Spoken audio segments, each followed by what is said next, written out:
Welcome to the Geekcentric podcast, and welcome to our spoiler-free review for Marvel Television's Ironheart. They say the best way to know a thing is to take it apart, put it back together.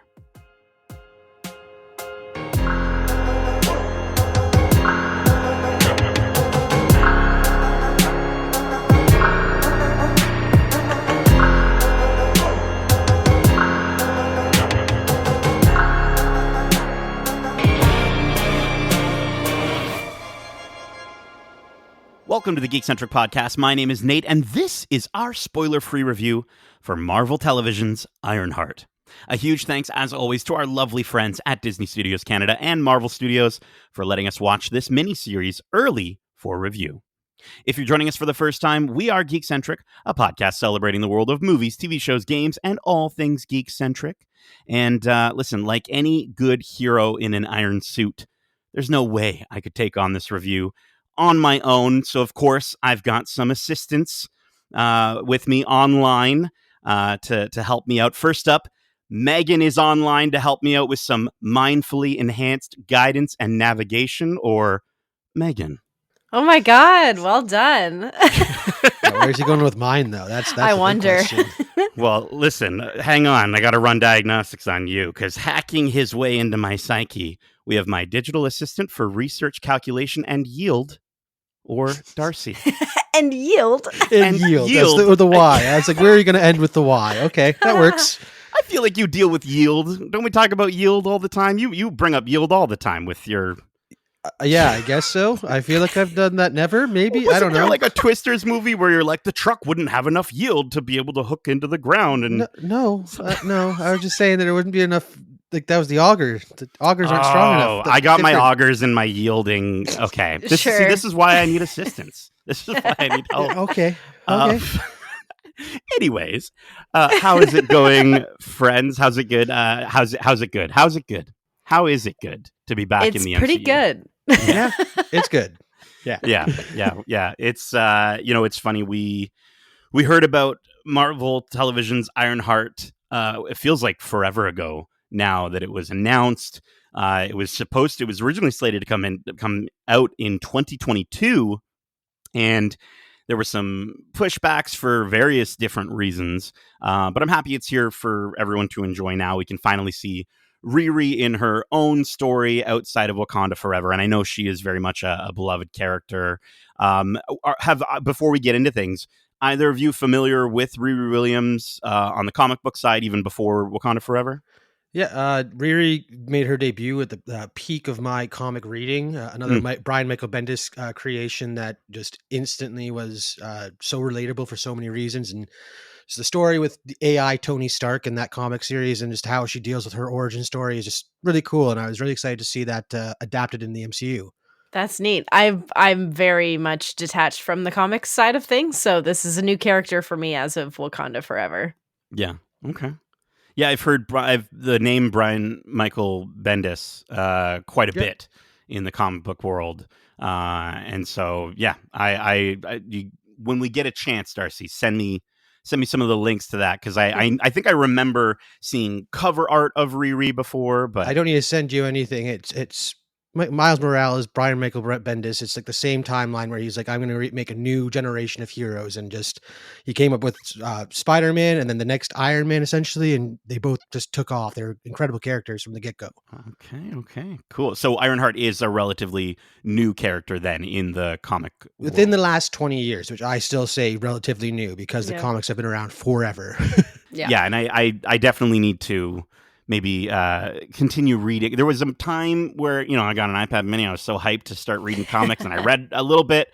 I fell off. It was a lot of actually Miss Marvel, which helped inform me. So nice. I thought I would be able to get that done for Ironheart. I didn't quite dive into it as much as I could, but watching this show and hearing those recommendations, Darcy, definitely I want to maybe get into reading a little bit more about this character. But before we do that, let's get into this review. We did get access to the entire miniseries, all 6 episodes, which are launching in 2 releases. But as always, with our spoiler-free reviews, we will keep things completely spoiler-free as per like whatever trailers are out. So if it was in a trailer and you've seen a trailer, that might be the furthest that we go in terms of talking about anything, but we're not going to give anything major away. Unlike, you can just leave that up to like Disney's Twitter and Marvel's Twitter to do that the week after something comes out. Thanks a lot, Thunderbolts.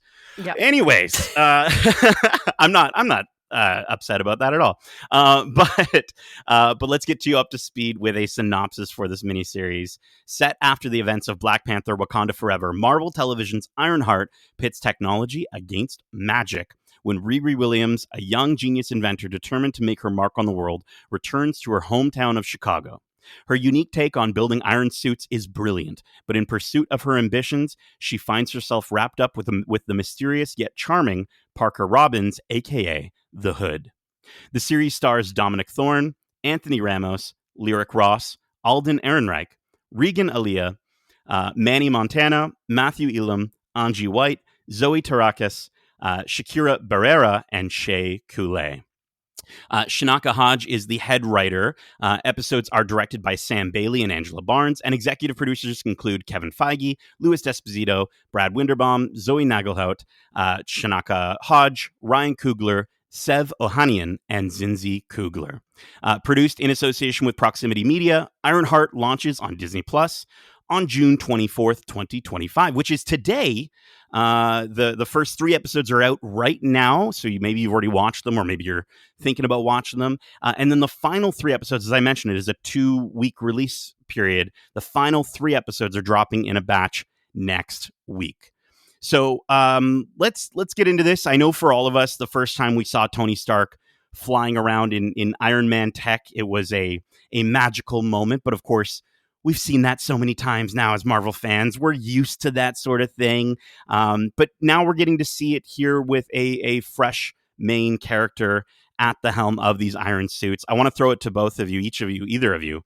What did you think of the look and feel of this series? What I like is how true it stays to the original comics. When she first makes her suit in the comics, it isn't a fully covering thing. It's more of a chest piece with some arm bracers. And throughout the show, as we see her, build her suit or go through different evolutions, we see a lot of those comic origins, brought to the screen really accurately. I think it was really cool. And then, again, taking the character further and just the way they adapted that origin story, where it was very much, again, very relatable story that they Brian Michael Bendis took and applied an Iron Man character to, and it worked so well. And I think the show really capitalized on that magic, I think. Yeah, I think that, coming into this show knowing very little about Riri Williams, her origin story is very intriguing, and one that you haven't really seen a Marvel character go through, at least from my perspective, especially one in an iron suit. So she's coming from a totally different space than Tony Stark did. And the look of it all, I will say I actually prefer this look from the Wakanda Forever suit. Yes. I think that, I'm not the only one that feels that way. It's definitely an upgrade, and it looks really epic throughout the show. Yeah, it's, I mentioned that we're kind of used to seeing these iron suits at this point. But I think it was jarring seeing her show up in that specific suit, and the way that I think that, they use those suits in a couple of different areas in that movie. It didn't, I don't think it vibed with people that weren't familiar with the character like yourself, Megan. I also don't think it vibed with people who were familiar with the character like yourself, Darcy. And so I absolutely agree. I think the way that they've sort of adapted what I've seen on some of the cover art and from some of the pages to live action is really great. And it does help to emphasize her own style. Riri has her own style. It looks just as good as any of the Stark suits, but they're done in a way. And I don't think it's a spoiler to say there might be more than one version of a suit that you might see in this show. And I enjoyed all of them. Yeah, and I think my favorite part about the suits is the fact that we're going back to a more mechanical look. It's none of that nanotechnology where the helmet just appears like it did in Black Panther and all that. We see the suits open up and she steps out of them or into them, and it reminds me of some of those early Iron Man moments when he's falling out of Avengers Tower and the suit catches up to him, and it's like the suit becomes a character almost, and it's really cool how they use that in this show. Yeah, and I think that the visual effects, I mean, this is the 13th live action series from Disney, like on Disney Plus from Marvel. And so, we've seen different levels of production value over time. I'm not going to go out and say, like, I think the suits look great, and I think that's what they had to nail, so they nailed it, Yeah. right? It's like us talking Yeah. about Lilo and Stitch, and they have to nail Stitch, or they have to nail Toothless. Like, they had to nail the suits. I think they did a great job. I think the action still really works with that, and we do get a decent amount of time in the suit and interacting with the suit in different ways, which was a lot of fun and really cool to see.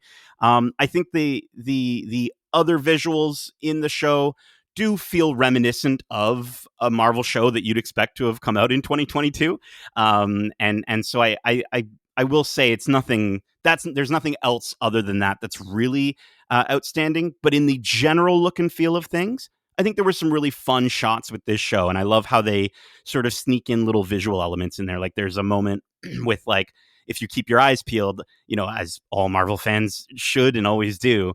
There's a moment where a character falls on the sign of a fast food restaurant, and the letters that were there then spell out "ouch." Right. And so some of these fun ways to sort of bring in those comic onomatopoeia like elements, or for instance, every single episode, there is a diegetic way in which the name Ironheart, which is the name of the series, obviously, is weaved into the environments, right? It's the way they kind of have fun with it. And they've done this before with different title treatments in Marvel television. So it's nothing too astronomically creative, but it is still a unique way. And it's a unique sort of way that this show has its own voice and its own personality. Yeah, finds its own identity for sure. And the way that they introduce it, and it is like, I gotta say, extending to even the soundtrack throughout the show, these episodes and the score, it really Yes. captures the vibe of Chicago. Like, having been there a few times before, just seeing this adventure take place on unfold on those streets, it's like it is very reminiscent of that, and was cool to see. Yeah, and there's like scenes that take place between characters that ground the show a lot rather than it being this superhero show. You do get those grounded moments between characters in very Chicago-esque spaces, which is really cool. Yeah, and I mean they filmed a good portion of the series in Chicago, so it's always nice, right, when you can actually, and it wasn't Toronto pretending to be Chicago, as much as I love seeing that. It was actually Chicago. It was actually Chicago, and like yourself, Darcy, when we went there for Star Wars Celebration, there's like a very specific bridge that we walked under that I'm pretty sure I saw it a few times in this series. But you brought up the music. I think, everything from hip hop to jazz to funk. We get a wonderful collection of needle drops, and again, that does feel very reminiscent of some of the maybe even earlier MCU Disney Plus stuff, in the sense that it's like a lot of them come from the end credits music that sort of try to have that little bit of extra pop to them. But I was definitely asking Siri many times to name that song. I grabbed quite a few of them, but you brought up the composed music as well, Darcy.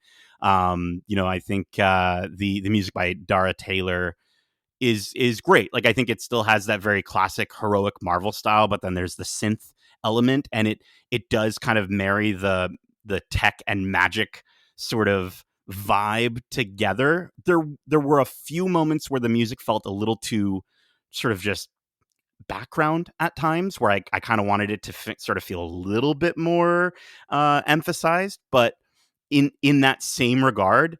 And there are elements in some of the story moments as well that remind me of, for some reason, Insomniac's Spider-Man.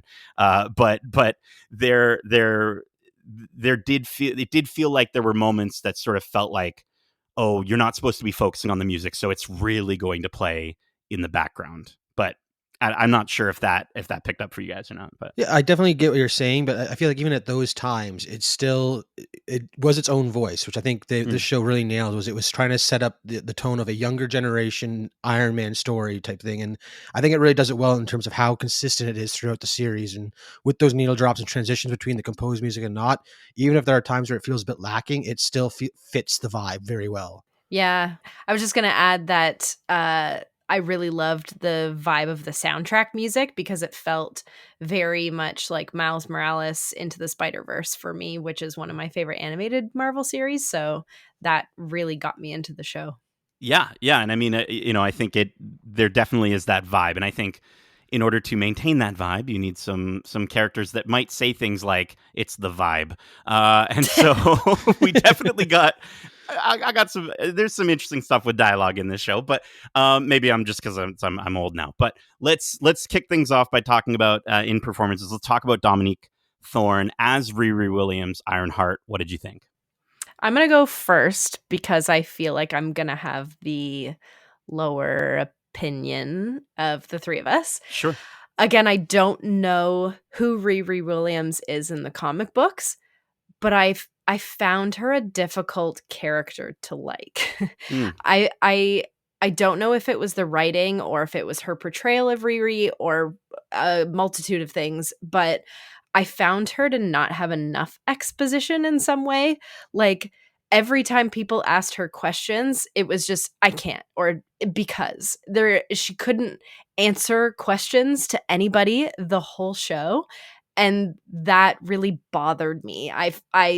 I struggled to like her as a main character, which might just be me. It might just have been a combination of things, but that Darcy, maybe you could tell me if she's kind of like that. Does she have that kind of attitude? She's very stubborn and refuses to ask for help. That's kind of the Okay. whole point of her character, and this series definitely explores that. And I think her portrayal, especially I found at the beginning very hard to like her, but over the course of the series, when she begins opening up a bit more, that's when she started to grow on me. And I feel like that was probably maybe intentional, at least it came off to me that way, because like she's supposed to be like the smartest person in the room. And that first chunk of this series, it really feels like she thinks that, but then you see behind closed doors, she doesn't know what the hell's going on. Mhm. And that's like that disjunction that I really liked about how that adds to her character growth. And when you see why she is so closed off about wanting to let other people in, it just, that whole full circle thing. I don't know. It's very true to her original comic story. So I did like to see that brought to screen by Dominique Thorne. I almost feel like seeing her in Black Panther Wakanda Forever almost took away a bit, because we got to see her all cocky and sure of herself without knowing why type thing. Like this series, I think, establishes more for her than that movie ever did. Yeah. Yeah, I think it's interesting you say that, Megan. I think there is an element of this character that you aren't necessarily supposed to jive with at first. I don't know. Like, again, I think that's going to have a lot more to do with the writing, and there are absolutely elements with not, I mean, I wouldn't even go so far as to say the overall writing, but the way this show I think was edited, which I will talk about when we talk about story. But just in terms of Dominique, I think I think she did a really good job of working with what she was given. I think that this is a character she seems both so similar and different to Tony Stark. Like, she's got ambitions and big dreams like him. She's quick to action like he is. She's incredibly smart, but in some ways even more capable than he is, given some of the resources she has in this show to do some of the same things that he's got all the money in the world, right? And I like that they sort of touch upon that with this show, with this story. But then she's like Tony, she's also consistently pushing people away, right? And kind of hiding behind the suit, if you will, or the idea of the suit.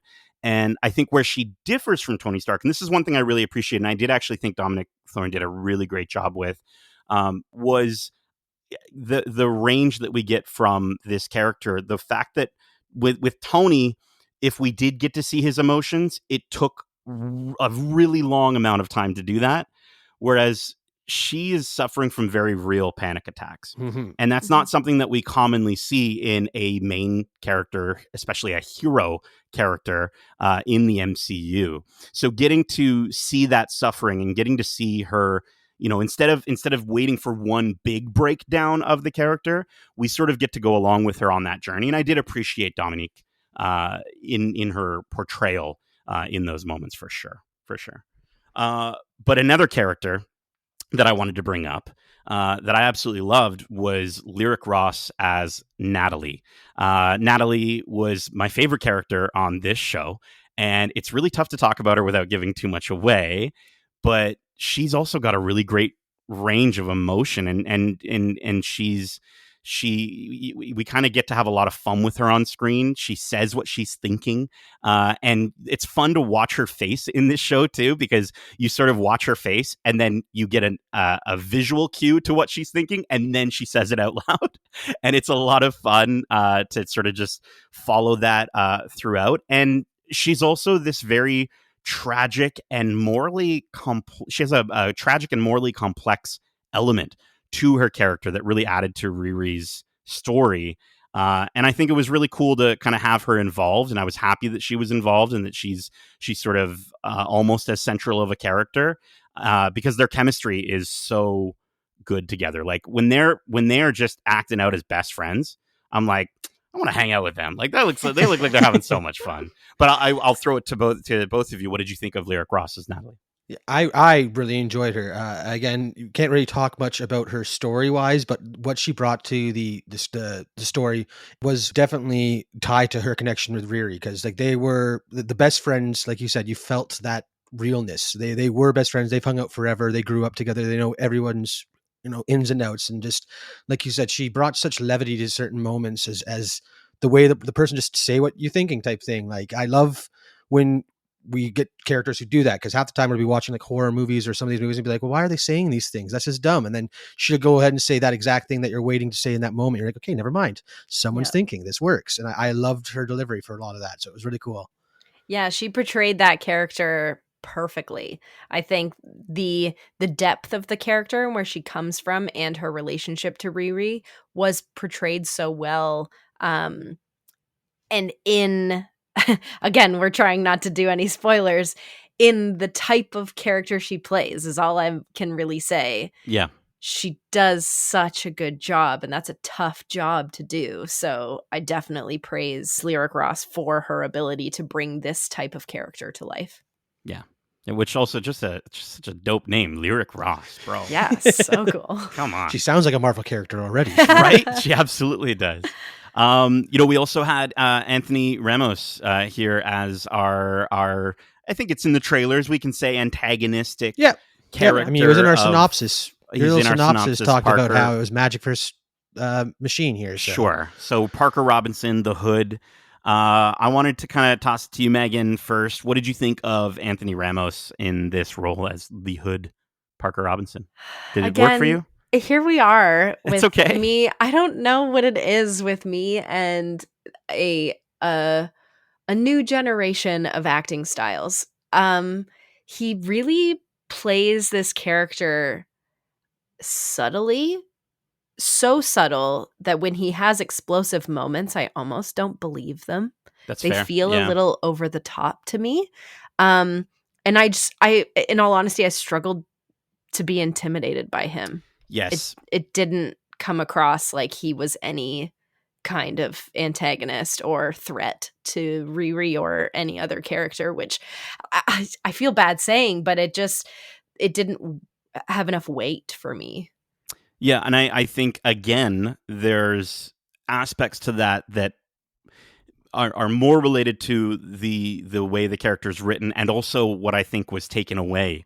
That, again, I want to talk about when we get to story. I think the majority of some of our issues with these characters are less stemming from the performances of the characters and more from. But I do agree with you. I think with Anthony, I was not intimidated by him either. I think there was an element of like sort of this too cool.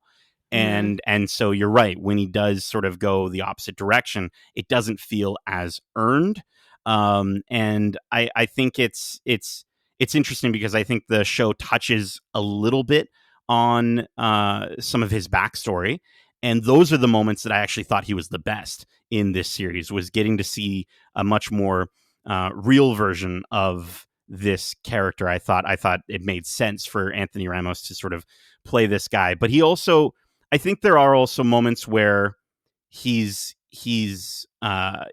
trying too hard almost. Not even Anthony, but just even the character is trying too hard at times. And so I did buy the idea that this is someone that could be, potentially let's just say he's influenced a lot in this show in different ways, and I did buy that. So they got that semi correctly, but I agree with you, Megan. I can't go as far as saying that I really enjoyed him as the Hood. But Darcy, we've been jumping on here. What do you think? I really enjoyed him as the Hood. Yay! As a fan of the comics, he brought this character who in the comics for the most part is a very forgettable enemy. He pops up now and then and is kind of boiled down to a joke because he doesn't have much powers. And the fact that they took this character and the fact that the show went the route of magic versus machine, which is a huge plot point in the comics. It is Tony Stark's greatest weakness. And now that we're seeing that as Riri's, I think it's a really cool way to, again, adapt what came before that we didn't get a chance to see with Tony Stark. He always knew what was going on. And the fact that this character of the Hood was so ambiguous and so you didn't know what was going on. He was almost like a joke. You couldn't take him seriously. Kind of like that end result when you get the reveal, the payoff was so much more worth it, I think, because of the way they handled his character and the fact that he was so unstable or subtle at times. Like, I really enjoyed him. I think he did a great job of bringing I think the director or one of the showrunners was saying that Riri and Parker are meant to be mirror stories. Basically, you can see how it's all about how they surround themselves with people and how they use those people, blah, blah, blah, to get their goals. And I think they did a really good job. I mean, there are some gaps, obviously, but what we got still did a good job of showing that mirroring going on about how, again, they're using the people to get what they need and whether or not that's a good thing and everything like that. I think it was really cool. Absolutely. Yeah. And one of those people that pops up and is very usable, I would describe him as usable, is Alden Ehrenreich as Joe. I think it was interesting. I completely forgot he was in the show until he showed up. And then, I think his character is not who I would initially expect him to be in this show. I think he seems like he had a lot of fun on set with this character. And there's not much that I can really talk about with him other than to say that I think from a character standpoint, I think from a performance standpoint, he was great. I think from a character standpoint, I think the story spent maybe just a little bit of unnecessary time in certain moments with him and surrounding what kind of he's doing. It just sort of felt like it lagged a little bit in the middle, especially, and those were some of the scenes with him. But I certainly liked what he did with the character of Joe. But Megan, did you like this character? Well, you said Lyric Ross's character was your favorite. This was mine. Awesome. Mine too. Yeah. Nice.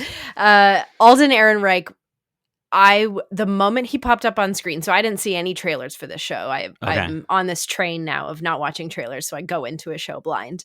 And when he popped up, I was like, why do I know him? I know this man. Where have I seen him before? Yeah. And it's because I love him in Han Solo. Yes. He's so good in that movie. But he really plays this like down on his luck kind of hidden guy that you're not really sure who he is. He's kind of a dork. And then that's not his storyline. And he just does such an amazing job at, unfortunately, stealing the spotlight from people in the scenes he's in. He Nate, you're saying that they maybe spent a little bit too much time on some of his stuff for the story that he brought to the show. But I think that if you didn't have that, the show would have been lacking even more so. So I really, really liked his character and his storyline. The arc that happens with him through the show is amazing, and I want to see more of him. Okay. He's my favorite too. I definitely think we'll be seeing more with where his character goes. And I just think I texted Justin, I think like right as soon as he appeared, I'm like, well, Alden's a lovely addition to the MCU. He's just instantly enjoyable as soon as he pops on the screen, and then he just takes it so much further as the story goes on, and it's incredible. And I could talk more, but I'd probably give something away. So I'll just end it and just Joe's the best. Yep. Joe is the best. Okay. And I think we do have sort of a more rounded out cast as well. I wanted to ask, was there anyone that either of you wanted to highlight from the Hood's crew that maybe stood out for you? Well, I mean, aside from the fact that they are all, inspired by characters from the comics, and I think it was cool too, again, the fact that we had the Riri's surrounding cast of people, and then we had the Hoods. It was a great way to mirror the two about how they had almost their own family that they were going on this journey together. I think it was really cool. I feel like it was at times their characters kind of got blended together. So they kind of just served the same purpose in different scenes, and it was a bit weird. But overall, I did enjoy that aspect of the fact that we did get to see two full families almost surrounding these, battling figures. So it was really neat. Yeah, I thought they were a fun addition. They're, I completely agree with you, Darcy. They did all kind of blend together at some points and serve the same purpose in a way. So, picking out each character, and in all honesty, I don't even remember their names because they kind of just felt like the Hood's posse, the Hood's gang, yeah, and none of them got much of their own backstories. You kind of like hear a little bit about each of them in the first episode, maybe, but you don't really get to know them in any way. So it's maybe a disservice to those characters. Maybe had we learned a little bit about them, maybe give one more episode that would highlight the crew before things go awry, that would be cool. But yeah, I think they all were phenomenal actors and performances. Manny Montana is a character that grows on you, and is very intriguing, and I would have liked to learn more about him, but and so that let me jump in there because I agree with you. I think the character of Clown, played by Sonia Denise or Dennis, like she had so much personality. For me, she really did stand out. And you've got these incredible costumes with Shea Coulee coming in as a drag queen, and I thought she definitely stood out visually. But I think in terms of an actual character that I cared about and wanted to know more, you're right. I think Manny Montana and also Clown, or Sonia Dennis's character, I think it just felt like they were the only two that weren't just blindly following whatever the Hood was saying. And I understand that he's the leader of the gang, but at the same time, it sort of lost that sense of realism for me, especially when, to both of your points, they started blending together. Okay, go do this, go do that. And we're just cutting from sequence to sequence of them, just sort of doing all the same stuff. But let's talk about, without talking about that stuff, get into the story and pacing, because we kind of are dancing around some of this stuff. And I think this is where I'm personally most conflicted with this series, unfortunately, because I think there's so many great episodes in these, so many great ideas in these 6 episodes. There's, to your point, Darcy, about the mirroring. Like, this is a story about two people hiding behind their suits on opposite sides of each other. There's themes of familial trauma. There's elements of legacy in terms of living up to those who came before. And there's even a very relevant conversation around AI and the positives and negatives of that technology and technology in general. And there's definitely fun sprinkles of magic, the Marvel magic in there. There's stuff that are going to make there's moments in this that are going to blow MCU fans' minds wide open. But for me, this show lost me so many times along the way in the in-between when it comes to things that it just felt like they had to cut things out. It felt like there were so many moments and so many elements where we would see, we'd fly through a character arc, or we'd have an idea mentioned in one scene and then cut to the next scene where we're at the apex of that idea or that story arc. And it just felt really disjointed. And to me, these episodes are rather long. They're like 45 to sometimes 50 minutes long. And yet it still felt like there were so many instances of, well, wait, how did we get there? Or wait, how are we at this stage of being upset about this thing? Or why are we just blindly saying, okay, I agree, I'll do that thing. It just feels like some of the character motivation is lost in those moments. And I think that has a little bit to do, Megan, with some of your criticisms from earlier of just sort of feeling like we didn't get enough fleshed out in this show. And it, to me, I think it really did suffer because of it. I had a completely different experience. Awesome. Again, I figure like the whole root of the story with Riri's origin and how she got to being the suit maker that she is was so masterfully told, and the fact that you don't get it right away led me to want to watch more and figure out, are they going down that route? Are they straying away from the comics? And just I found it very engaging, and then the performances between like the cast on specifically the Riri side really had me engaged, and I cared about their relations going forward. I think Matthew Ellum, we didn't shout him out in the performances, but I think he did a great job as Natalie's brother. I can't remember his name off the top of my head, but anytime he popped up, it felt like he was bringing a bit more heart to the story. And it was those small moments that grounded Riri's side where you could see how Parker's side was going the other direction. I really enjoyed it overall. I think there's something to me about this just felt very comic book to me, where those decisions happen and you just accept them because it's all about getting to the end goal of the story. And the end goal in this story, I think, was so deserved for all the characters involved. Maybe not so much the Hood. Again, I do think his side suffered the most, but any of the others that we highlighted in the performances earlier had a very satisfying arc to me. Nice. Megan? Yeah, I'm with Nate. I struggled with the way this story was told. Yeah, I feel like that growth that you're looking for in a character through a show. I'm again focusing on Riri because it's meant to be about her. I didn't see her grow. Like, I feel like at the end, she didn't learn anything from the entire show and the experiences that she had. I'm sure I'm missing a lot, or again, I just don't think I find Riri to be a likable character for me. But I just found that the way that her story was told, the way it was edited, perhaps, and the way it felt like, oh, maybe she was growing a little bit, and then she had the same attitude that she had at the beginning. So I just felt very jumpy and strange, and not, like Nate said, fleshed out completely.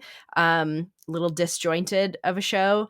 And again, the show's called Ironheart, and I cared more about other characters, and I was more excited to see other characters. So, yeah, it's that part's a little bit disappointing. I was excited to fall for another female lead, but I just didn't with this one. Yeah, and I think that's totally fair. I think the big thing, we talk about one of my, I guess the closest comparison that I can sort of make in my brain going to stuff that I am more aware of is the comparison of Skeleton Crew and Amblin films. And one of my biggest problems with the finale, and I won't spoil anything for the finale of Skeleton Crew, but one of my biggest problems with the finale for a series that I love Skeleton Crew, it felt like I was like, oh, they went too Amblin with that finale. They could have scaled it back just a little bit. It was a little too far. And I'm almost wondering if that's sort of a situation that we're having in terms of the style of storytelling and the level of acceptance that somebody coming from the comic books and from a comic book reading background might have. Because to your point, Darcy, and again, I'm not, as we've been discussing, I'm not as familiar with comic books, but having read the Miss Marvel series, absolutely, there are moments in that where I've turned a page and I'm like, wait, how did we jump so quickly from this character being normal to being really angry or what have you? And so I get that. And I understand that. I feel like that's not necessarily going to work for everyone. But if you are a huge comic reader, maybe, to Darcy's point, maybe this story will work a little bit more for you. But I think it just, I guess the other element to it as well is it felt poorly edited at times, to the point where there were sequences where we would see a character. Again, this is so tough to talk about without spoiling things. But let's just say we would see one character in a room with another, and they would cut to the next scene, not give any indication that it was supposed to be a flashback. And you would see that same character in that next scene, to the point where you're like, something feels like it was chopped up here. And this is where, again, I start to think, am I getting too much in my production critic brain, knowing that this project was delayed and there were some issues with the production and everything like that? But no, I think even folks who maybe aren't necessarily paying attention to how it was edited still might just feel confused and might feel moments of sort of, well, I don't know, something felt off about that I can't quite put my finger on. And 9 times out of 10, it has something to do with stuff was cut out, stuff was taken out. There was supposed to be this moment that we didn't feel could stick around. And I do know from some research that this series was a bit chopped up in 2023. There was some refinement that Brad Winderbaum had to come in and sort of go through it and say, we need to adjust some things here. And I'm just wondering if maybe it was an overcorrection in some way that led to some of the things that you and I are recognizing, Megan. Well, and, I think Marvel went through this phase, we can all be very open about it, in 2022 and 2023, where it was more about quantity than it was about quality. And unfortunately, this being released now, it's giving Marvel in 2023. You know what I mean? Yeah. No, I hear that you. That seems a bit harsh. I don't think it's that bad. I think this is no secret invasion by any means. Well, No, but high, low key and high key, I agree with you. There is a lot of. I'm not using that properly because I'm a 35-year-old man. But there is, if that dialogue intrigues you and you love it, you're gonna like a lot of the dialogue in this show. And if it's something that can be a bit grating at times or feel a little disconnected, then it might not. There's going to be moments with the dialogue, especially with the Hoods gang, that just sort of feels a little. But that being said, there's a reference to Spy Kids that I connected with as well. So they're a bit all over the place there. But let's get to our final thoughts and score. We're going to be rating this series, this mini series as it's being dubbed, on a scale of 1 to 5 iron suits. Megan, kick it off. Well, you've heard enough of what I think of the show. It feels a little disjointed to me. I personally don't relate much to this main character, nor do I find her likable, whether that be a performance side or an editing side or a writing side or just simply who this character is meant to be. She's just not my vibe. I think there are other characters revealed in this show or brought to this show that are way more exciting to me, and definitely still a show that I think everybody that is following the MCU should check out. There are really interesting storylines and really grounded, deep character connections and relationships in this show, and the music is amazing. So those are all highlights that I definitely think would bring an audience in. No matter who you are, you will like something about this show. If you don't like the whole thing as a piece, you will like parts of it. So I'm gonna give this 3 out of 5 iron suits. You nailed it. That's it. Yeah, your memory core is. I tweaked it a little bit while you were working there. So yeah, awesome. Appreciate it. Let me load up Darcy. I liked it. Again, it's not to say the show is perfect. It is a far from perfect show, but there's a lot here that had me hopeful for the direction that at least these characters, or maybe the direction as Marvel TV is going, if they're going to be doing a bit more comic book feeling stories, and that's what they do the show, or that's what the shows will be for. I think I'll be really on board for that, because I really got a lot out of it from that aspect. But like you guys are saying, the editing is definitely noticeable at times. I will say that much. That's you can't hide it, like you were saying, Nate. It's glaringly obvious at times, but I found there was enough there for me to look past it and keep going along with the story.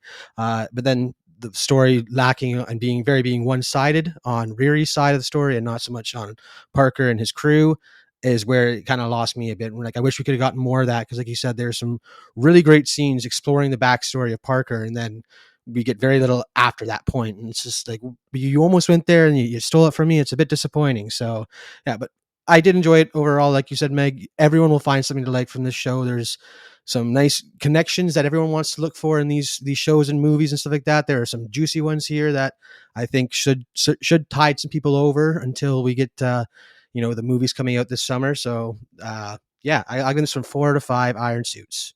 Awesome. All right, we're powering up a little bit here. I want to say, just on the Hood gang thing, there is a fantastic heist moment that we get in this series, and in my notes I was like, ooh, that would have been so much better if we started there and then sort of worked our way backwards, right, and sort of understood it. If you've seen the show already, you know what I'm talking about. But I think this is still something I'd recommend for all Marvel fans, like you both are saying. It's full of personality, it's full of style. There's some interesting, albeit not as fleshed out as I would have liked at times, themes in this. There again, things that I want to talk about with friends. I want to talk to both of you about, some of the elements in this for sure. And I think the primary cast is great. I think Dominique Thorne, there's even a moment with her that got me welled up once. It happened once. I'll give them that. But there's still some great action moments. There's really interesting questions about AI, legacy, holding back from your family, and how that can actually be a weakness as a superhero, which I think is really intriguing because, every other superhero story tells us, like, don't involve your family, don't involve your loved ones because it's too dangerous, or Spider-Man, like, they're going to come kill Aunt May or whatever. So for this one to kind of show that as more of a strength, I thought was really, really lovely. But there were just so many editing inconsistencies, fast tracking of various character arcs. And I was honestly frustrated by that going through some of this stuff. It was like little pangs of frustration between all the good stuff, right? There was like, oh, that's so cool. Oh, I don't like how that was done. Oh, that's so cool. Oh, I don't fully understand why they made that decision, whatever. So overall, I'm going to give Marvel Television's Ironheart a solid Iron 3 out of 5 iron suits. I said iron too many times there, but that is it for our spoiler-free review for Marvel Television's Ironheart. We hope you enjoyed it, and if you want to share your thoughts on this miniseries or any of the movies or series we cover, well, let me just ask Megan to run diagnostics and do her best beep, boop, beep to tell you how you can get in touch with us.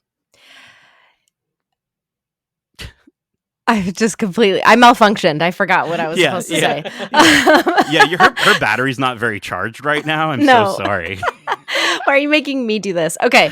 You can reach us at wearegeekcentric@gmail.com. That's wearegeekcentric@gmail.com. Or if you jump onto somebody else's motherboard, yikes, you can find us on Instagram at wearegeekcentric, or on Twitter at geekcentricyt, and also TikTok at geekcentricyt. Or TikTok we are Geekcentric. Yeah, that one. Nailed it. Somebody spilled their pop on my keyboard. I don't know. if this series was in the 90s, so this was a 90s version of this, 100% there'd be a motherboard joke somewhere in there. Or a floppy disk joke. There'd definitely be a floppy disk joke. Well, thank you for that. I was trying to look it up here. My mindfully enhanced guidance and navigation. You help them navigate mind. Anyways, keep in mind, we have a ton of other great episodes covering the latest in movies and TV shows, including our recent spoiler-free reviews out now for Pixar Studios' Elio. Megan, go watch it, cry. We also have reviews out for How to Train Your Dragon, Predator, Killer of Killers, From the World of John Wick, Ballerina, and Lilo and Stitch.